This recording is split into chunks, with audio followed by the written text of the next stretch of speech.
Travailler en Asie, est-ce possible? Quand on parle d'Asie, on va faire un focus sur Singapour et Hong Kong.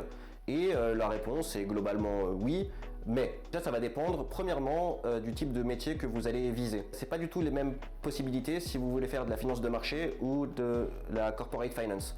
En finance de marché, le métier étant très technique, ça va être beaucoup plus facile d'intégrer ce type de poste à Singapour ou à Hong Kong. Je dirais plutôt Hong Kong d'ailleurs, parce que Singapour, vous pouvez aussi avoir des problèmes de visa de travail pour travailler là-bas. Quand il s'agit en revanche de corporate finance, là ça devient un peu plus compliqué. Les métiers de l'investment banking, comme vous le savez, sont des métiers de clientèle. Il peut y avoir cette barrière de la langue. À Hong Kong, dans les banques d'affaires, on va avoir par exemple parfois des équipes qui ont un coverage pays, par exemple de l'IB avec un coverage Vietnam. Mécaniquement, ils vont privilégier des gens qui parlent vietnamien. Si vous ne parlez pas une langue locale, vietnamien, coréen, chinois, peu importe, ça va être très compliqué de trouver votre place. J'observe quand même deux façons d'y arriver quand bien même on ne parle pas une langue. J'ai déjà vu des gens passer par un VIE dans une banque française et réussir derrière, suite à ce VIE, à atterrir dans une banque anglo-saxonne à Hong Kong. La plus grosse probabilité, si vous voulez faire de l'IB en Asie, ça va être un peu comme New York par exemple, de démarrer votre carrière à Paris ou à Londres, dans une banque internationale qui a des bureaux à Hong Kong, et puis au bout d'un certain nombre d'années d'expérience,